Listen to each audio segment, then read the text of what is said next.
السلام علیکم اسٹوڈنٹس، کیسے ہیں آپ سب؟ اسٹوڈنٹس، آج ہم عباسی خلیفہ مامون الرشید کے عہد حکومت کے دوسرے دور پر بحث کریں گے۔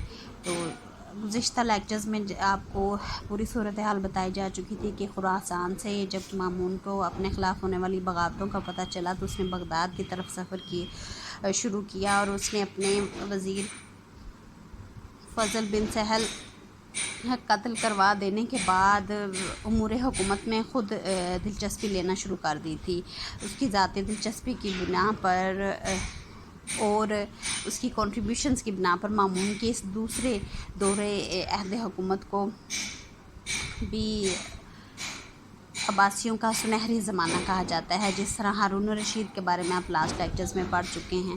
تو دیکھیں اس دور میں مامون کے اہم واقعات اور اقدامات کیا کیا تھے۔ سب سے پہلے اس نے علویوں کی تمام مراد کا خاتمہ کر دیا جو اس نے دی تھیں ہاشمیوں اور علویوں کو۔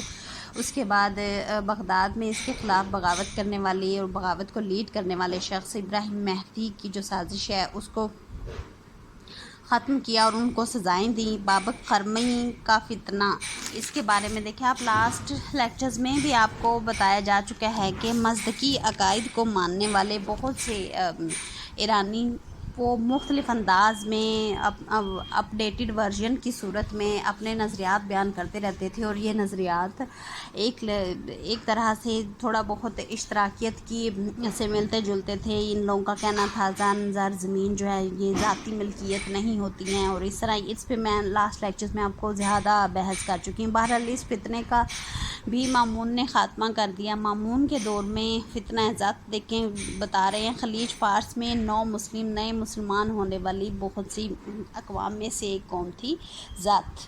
انہوں نے بغاوت کی لیکن اس بغاوت کا بھی خاتمہ کر دیا گیا، اور مکمل طور پہ خاتمہ بہرحال اس کا معتصم کے دور میں ہوا، اس کے بعد کے آنے والے خلفاء کے دور میں۔ اور کہتے ہیں کہ جو ذات لفظ ہے یہی جاٹ یا جٹ اس کی ہی بگڑی ہوئی شکل ہے۔ آج کل جو ہم دیکھتے ہیں یہ کاسٹ جو عموماً ہم سن بھی رہے ہوتے ہیں۔ اور اس کے دور کے میں اہم واقعات ہوئے۔ اس کے دور میں آرمینیا اور آذربائیجان میں بغاوتیں ہوئیں، افریقہ اور جزیرہ کی بغاوتیں ہوئیں، نیم خود مختار حکومت دولت زیادیہ کا قیام ہوا۔ خلیفہ ہارون الرشید کے چیپٹرز کے جو لیکچرز ہیں ان میں میں آپ کو تفصیل سے بتا چکی ہوں کہ نیم خود مختار حکومتیں یا جن کو یہ دولت بھی کہتے ہیں یہ کس طرح سے قائم کی گئی تھی۔ بہرحال یہ یمن میں قائم ہوئی۔ یمن کے لوگ کافی عرصہ سے عباسی خلفاء کے خلاف وقتاً فوقتاً کوئی نہ کوئی بغاوت کھڑی کیے رکھتے تھے۔ تو آخرکار محمد بن ابراہیم زیاد کو حکومت دی گئی اور اس نے وہاں پہ اپنی نیم خود مختار حکومت قائم کی اور کافی حد تک یمن میں امن و سکون رہا۔ اسی طرح ایک اور نیم خود مختار حکومت قائم ہوئی، یہ جو کہ ٹیکس دینے کے لیے اور خلیفہ کا نام پڑھنے تک عباسی خلافت کا حصہ رہی، لیکن اپنے اندرونی معاملات میں آزاد ہوتی گئیں یہ ریاستیں۔ یہ تھی دولت طاہریہ، یہ خراسان میں قائم ہوئی اور یہ اس کے جرنیل طاہر بن حسین کو دی گئی تھی۔ طاہر بن حسین نے امین کا قتل کروانے میں اس کا ہاتھ تھا، اور مامون کے کیونکہ ذہن میں تھا کہ شاید میں اپنے بھائی کو قتل نہ کرواؤں اور اس کو قید کر لوں، لیکن ہرسمہ اور طاہر نے مل کر امین الرشید کا قتل کر دیا، جس کی وجہ سے طاہر کو لگتا تھا کہ کسی بھی وقت خلیفہ غصہ میں میرا قتل کروا سکتے ہیں، اس لیے اس نے خلیفہ کی نظروں سے دور رہنا ہی بہتر سمجھا اور ریکویسٹ کی، اور اس کی ریکویسٹ کو مامون الرشید نے قبول کیا اور اس کو خراسان کی نیم خود مختار حکومت اس کے حوالے کر دی۔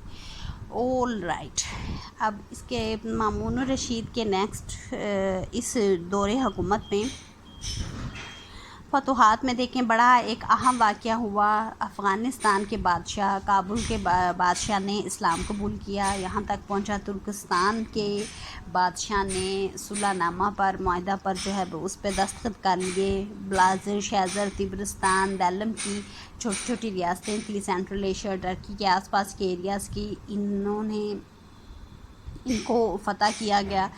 اور ہارون الرشید کے ہی چیپٹر میں آپ کو اچھی طرح سے بتایا جا چکا ہے کہ ہارون الرشید نے رومیوں کے خلاف بڑی ذہانت کے ساتھ اور بڑی حاضر جوابی کا بھی مظاہرہ کیا اور بڑی دانش مندانہ قسم کی فورن پالیسی اپنائی. جہاں پہ معاہدات کی ضرورت ہوئی وہاں پہ معاہدات کیے گئے، اور جہاں پہ جنگ و تنازعات کی ضرورت ہوئی تو ان کا بالکل اینٹ کا جواب پتھر سے دیا گیا. تو ہارون الرشید کے دور کے بعد 16 سال تک رومن سلطنت یا رومن سرحدیں جو اسلامی سلطنت سے ملتی تھیں وہاں پہ امن و سکون رہا. لیکن مامون الرشید کے دوسرے دور حکومت میں وہاں پھر تنازعات اور چھوٹی موٹی جنگوں اور اس طرح کی جھڑپوں کی خبریں ملتی رہتی تھیں. تو مامون الرشید نے آگے بڑھ کر جواب دیا اور رومیوں کا ایک بہت اہم علاقہ تھا سسلی، سکلیہ اس کو کہہ لیں آپ اردو میں، یا سسلی، اس کو فتح کیا.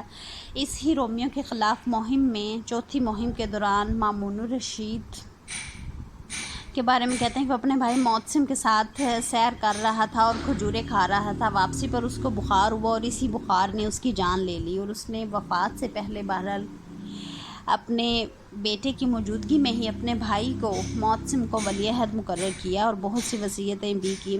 اسی مرض کے دوران وہ 19 اگست 833 عیسوی بمطابق یہ لکھے 18 رجب 218 ہجری کو مامون الرشید نے وفات پائی، اور طرطوس میں ہی مامون کو دفن کیا گیا، اور اس وقت اس کی عمر صرف 48 سال تھی. تو اسٹوڈنٹ یہ تھا آپ کا آج کا لیکچر. نیکسٹ لیکچر میں ہم انشاءاللہ مامون الرشید کی سیرت و کردار پر بحث کریں گے اور ایک آدھ اس کے دور کا مزید ایک ٹاپک جو ہے اس کو ایکسپلور کریں گے. تب تک کے لیے اللہ حافظ.